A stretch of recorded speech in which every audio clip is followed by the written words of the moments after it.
టపాకాయలు దీపావళి రోజే పేల్తాయా? అలా ఏం కాదు, అప్పుడప్పుడు మనకు టపాకాయల సందడి వినిపిస్తూ ఉంటుంది. లేటెస్ట్గా మన ముందుకో టపాకాయ వచ్చింది సందడి చేస్తూ. కాదు అల్లరి చేస్తూ నరేష్ రూపంలో. అల్లరి నరేష్ గారితో సరదాగా కాసేపు. నరేష్ గారు, కంగ్రాచులేషన్స్ అండి. టపాకాయ చాలా బాగా పేలుతుందని విన్నాం. మీ రెస్పాన్స్ మీకు ఎలా ఉంది? చాలా హ్యాపీగా ఉందండి. దీపావళి సంవత్సరం కొంచెం ముందుకు తీసుకొచ్చాం సమ్మర్లో. అండ్ 5 స్టేట్స్ అంటే ఫ్రైడే రిలీజ్ అయిందండి. 13th ఫ్రైడే, 13th అనేసరికి తెలియకుండా ఒక భయం ఉందండి. 13th ఫ్రైడే రావటం అంటే చాలామంది ఇంగ్లీష్ వాళ్ళకి జనరల్గా చాలామందికి ఉంటుందండి, సెంటిమెంట్ ఉంటుంది ఫ్రైడే రోజు. సో అది ఎక్కడో తెలియకుండా ఒక చిన్న భయం ఉంటా ఉంది. ప్లస్ నాది ఒకటే కాదండి, ఆ రోజు 5 స్టేట్ రిజల్ట్స్ అండి. సో ఎవ్రీవన్ అంటే వాళ్ళందరికీ ఎంత మెజారిటీ వస్తుందని, నాకు ఎంత సక్సెస్ అంటే ఏ రూపం అంటే యావరేజా, అబోవ్ యావరేజా, సూపర్ డూపర్ హిట్టా, ఎన్ని రోజులు అన్నీ మాకు ఉంటుందండి. సో వాళ్ళైతే అంటే అదే మెజారిటీతో మేము కూడా గెలిచాం. అండ్ వెరీ హ్యాపీ అండి. ఎందుకంటే especially summer has become a sentiment అండి. ఇప్పటి వరకు నేను నా ఫస్ట్ సినిమా అల్లరి was release in May 10th అండి, 2002లో. అప్పటి నుంచి నాకు దాదాపు నేను చేసిన సినిమాలు, సమ్మర్లో చేసిన కితకితలు కానివ్వండి, అత్తిల్ సత్యబాబు, బొమ్మనా బ్రదర్స్, చందన సిస్టర్స్, గమ్యం, దాని తర్వాత లాస్ట్ ఇయర్ బెట్టింగ్ మంగారాజు, ఇవన్నీ almost all the films have become a hit అండి. సో సమ్మర్ తెలియకుండా ఒక అంటే కితకితలు ఒక తెలియకుండా పాజిటివ్ వైబ్రేషన్ ఉంటుందండి. అండ్ సో డెఫినెట్గా అది కొనసాగాలని ఉంటుంది కాబట్టి. But all well and everything.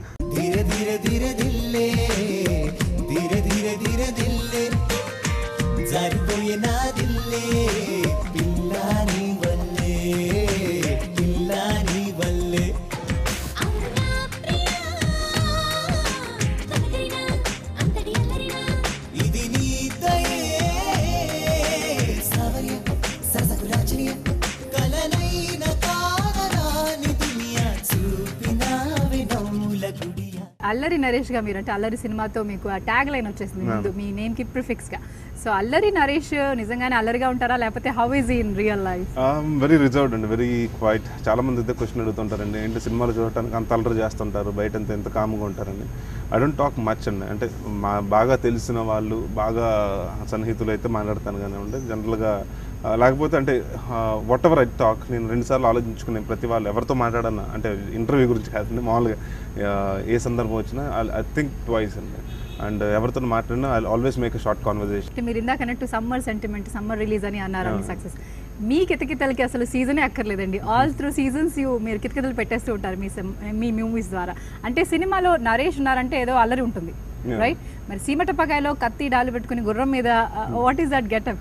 అంటే అది చాలా మంది ఏదో స్పూఫ్ ఆఫ్ మగధీర్ అనుకున్నారండి. అసలు దానికి ఎంత సంబంధం లేదు. అంటే ఆ సినిమాని చేయటం, స్పూఫ్ చేయటం అలాంటిది ఏమీ లేదండి. అది ఏంటంటే ఆకాశంలో ఒక తార అని ఒక కృష్ణ గారు సింహాసనం సాంగ్ రీమిక్స్ చేయడం జరిగిందండి. దాంట్లో ఒక ఎపిసోడ్ అంటే ఒక ప్యాలెస్లో షూట్ చేయడం జరిగిందండి. అంత టోటల్గా డ్రెస్సులు కూడా చూసుకుంటే మీరు మీకు యువరాజ్ గెటప్ అలాంటివి చేయటం జరిగిందండి. అంటే ఒకప్పుడు కాంతారావు గారు, ఆయన కత్తి కాంతారావు అంటాం, ఆయన పేరు పెట్టాము.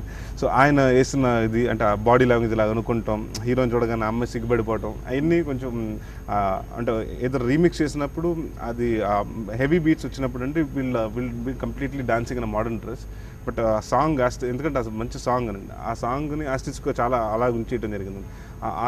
అప్పుడు వచ్చి అలాంటి డ్రెస్సులు అండి, అంటే రాజు ఒక ప్రిన్స్ డ్రెస్సులు వేయటం, కత్తులు పెట్టుకుని. సో ఆ సాంగ్లో ఒక చిన్న బీజియంలో ఏంటంటే ఒక వార్ ఎపిసోడ్లో చేయటం జరిగిందండి.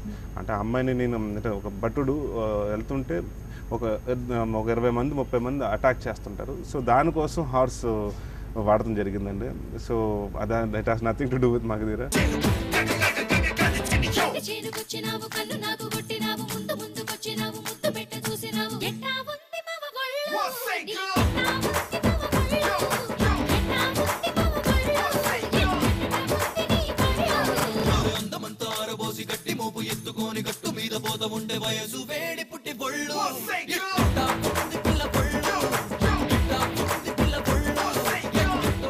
Poster really fetch people to the theatre. అంటే ఏమవుతుందంటే అండి, we don't expect that.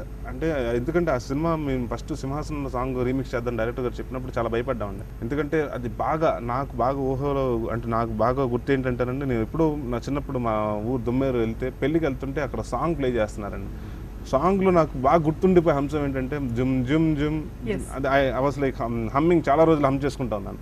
So director గారు వచ్చి ఇలాగా రీమిక్స్ చేద్దాం ఆ సాంగ్ సింహాసనంలో అనేటప్పుడు సార్ అప్పుడే 25 ఇయర్స్లో ముందు తీసినప్పుడు వాళ్ళు చాలా గ్రాండియర్గా బాగా ఖర్చు పెట్టి తీశారు సార్ కృష్ణ గారు.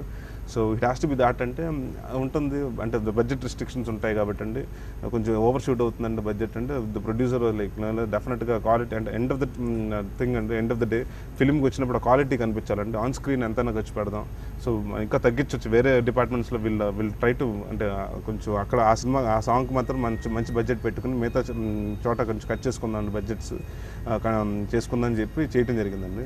So it was a different experience అండి. ఎందుకంటే ఫస్ట్ టైం ఒక సాంగ్ చేస్తున్నప్పుడు జనరల్గా సాంగ్ అనేటప్పుడు డాన్స్ మాస్టర్ ఉంటారు. ఈ సినిమా ఆ సాంగ్కి కొరియోగ్రాఫర్ వచ్చి ప్రేమ్ రక్షిత్ అండి. డైరెక్టర్ ఇప్పుడు ఉంటారండి పక్కన, ఎందుకంటే ఆయన చెప్తూ ఉంటారు ఇలాగా ఈ ప్యాటర్న్లో కావాలి ఈ స్కీమ్ అనుకుంటున్నానని కొరియోగ్రాఫర్ చెప్తే మొత్తం కొరియోగ్రాఫర్ ఫాలో అవుతుంటారు.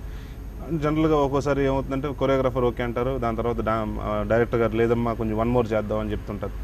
ఈ సాంగ్ వచ్చేటప్పటికి ఏమైపోయిందంటే choreographer, fight master and director ముగ్గురు ఆయన 1-2 చెప్తాడు, 1-2కి గుర్రం స్టార్ట్ చేయాలి, ఈయన యాక్షన్ చెప్పినప్పుడు కత్తి తిప్పాలి.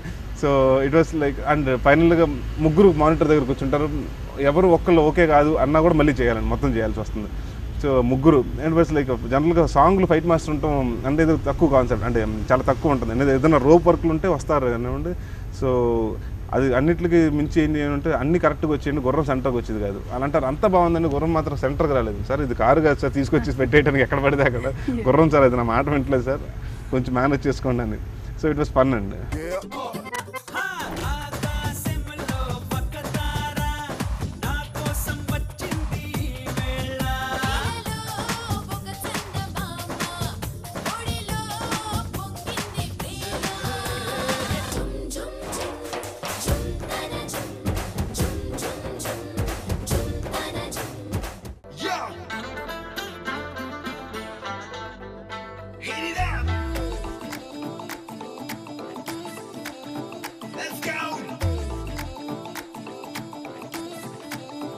Yo, no!